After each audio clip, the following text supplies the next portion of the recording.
దేశంలో బహుశా ప్రపంచంలోనే ఇంత విచిత్రమైన పరిస్థితి మరో చోట ఉండదేమో. జాతి ప్రయోజనాలకు మేలు చేకూర్చే సందర్భాల్లో తప్ప అధికార ప్రధాన ప్రతిపక్షాలు చేతులు కలిపే సందర్భాలు చాలా అరుదు. మన రాష్ట్రంలో మాత్రం అధికార కాంగ్రెస్, ప్రధాన ప్రతిపక్షం టీడీపీలు చెట్టాపట్టాలేసుకుని తిరుగుతుంటాయి. దివంగత మహానేత డాక్టర్ వైఎస్ఆర్ మరణించిన నాటి నుంచి సాగుతున్న ఈ దోస్తీ రోజు రోజుకు మరింత బలపడుతుందే కాని ఏమాత్రం చెక్కు చెదరడం లేదు. వీరిద్దరూ కలివిడిగా ముందుకు సాగుతూ 2 ఏళ్లలోనే ప్రజల గుండెల్లో అభిమానం సంపాదించుకున్న వైఎస్ఆర్ కాంగ్రెస్ పార్టీని దెబ్బతీసే దిశగా చేయని ప్రయత్నం లేదు. తాజాగా నిన్న మొన్న రాష్ట్రంలో జరిగిన పరిణామాలు ఈ విషయాన్ని మరింత బలపరుస్తున్నాయి. తెలంగాణ రాష్ట్రం ఏర్పాటు చేస్తున్నట్లు జూలై 30న కాంగ్రెస్ పార్టీ అధికారికంగా ప్రకటించింది. ఆ వెంటనే సీమాంధ్ర భగ్గుమంది. రోజు రోజుకు ఉద్యమం మరింత ఉధృతమైందే కాని ఏమాత్రం శాఖ తగ్గలేదు. ప్రజాభిప్రాయాన్ని మన్నించి ప్రజలతో కలిసి వైఎస్ఆర్ కాంగ్రెస్ పార్టీ ఉద్యమంలో కీలక పాత్ర పోషించింది. అలా 9 రోజులు గడిచిపోయాయి.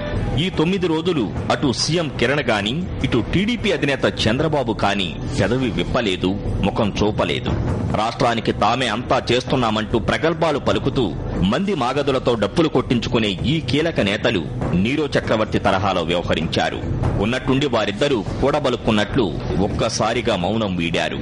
9 రోజుల తర్వాత కిరణ్ మీడియా ముందుకొస్తే 10వ రోజు బాబు ప్రధానికి లేఖాస్త్రం సంధించారు. కిరణ్ గంటల పాటు మాట్లాడినా, బాబు పేజీలా లేఖ రాసినా వీరిద్దరి మాటల్లో అంతరార్థం ఒకటే కావడం గమనార్హం. కిరణ్, చంద్రబాబు లేవనెత్తిన ప్రధాన విషయాలు 3. హైదరాబాదు స్టేటస్, నీళ్లు, ప్రాజెక్టులు. ఈ 3 అంశాల చుట్టే వారి వ్యాఖ్యలు సాగాయి. హైదరాబాద్తో సీమాంధ్రులకు విడదీయరాని అనుబంధం ఉందని సీఎం అంటే, దశాబ్దాలుగా హైదరాబాద్తో సీమాంధ్రులు పెంచుకున్న అనుబంధం సంగతేమిటని బాబు తన లేఖలో పేర్కొన్నారు. ఏ విధంగా హైదరాబాద్ స్టేటస్ ఉంటుంది, వీటికి సమాధానాలు అన్ని కూడా ఒక పక్క యాంటోనీ కమిటీ గాని, కేంద్ర ప్రభుత్వం గాని ప్రజలకు స్పష్టత ఇవ్వాల్సిన అవసరం ఉన్నది. వాస్తవానికి ఈ అంశాన్ని వైఎస్ఆర్ కాంగ్రెస్ పార్టీ విభజన ప్రకటనకు ముందే ప్రస్తావించింది. ఆ తర్వాత కూడా హైదరాబాద్ విషయాన్ని పదే పదే పేర్కొంది. కీలక అంశాలపై పూర్తి స్పష్టత ఇవ్వకుండా ముందుకు సాగడం మంచిది కాదని హెచ్చరించింది. 60 ఏళ్ల తర్వాత హైదరాబాదుని అందరూ కలిసి కట్టుకుంటే ఇప్పుడు హైదరాబాద్ను కూడా తీసేసుకుంటారా? సీమాంధ్రులకి హైదరాబాద్ లో భాగం ఎందుకు ఉండకూడదు? హైదరాబాదు ఇంతగా అభివృద్ధి అయ్యింది అంటే దాంట్లో సీమాంధ్రుల కృషి లేదా? ఇలా నీళ్ళు ఇవ్వక, హైదరాబాదు ఇవ్వక, ప్రతి విషయంలో సీమాంధ్రకు అన్యాయం చేస్తే ఈ కింది ప్రాంతం వాళ్ళు ఎలా బ్రతుకుతారనుకున్నారు?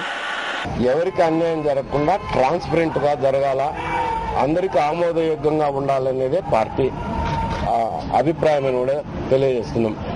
కేవలం ఓట్ల కోసమో సీట్ల కోసమో ఏకపక్ష నిర్ణయాలు తీసుకోవడం మంచిది కాదనే మా అభిప్రాయం. పరిస్థితి చేజారిపోతుందనుకున్న ప్రతిసారి తిమ్మిని బమ్మిని చేయడానికి ప్రయత్నించడం, రాజకీయ అవసరాల కోసం ప్రజలను నమ్మించే ప్రయత్నం చేయడం చంద్రబాబు, కిరణ్లకు అలవాటైపోయిందని విమర్శలు వెల్లువెత్తుతున్నాయి. అన్ని తమకు తెలుసునని చెప్పుకునే నేతలు అంతా అయిపోయిన తర్వాత ఇప్పుడెందుకు మాట్లాడుతున్నారనేది అంతుబట్టని అంశం.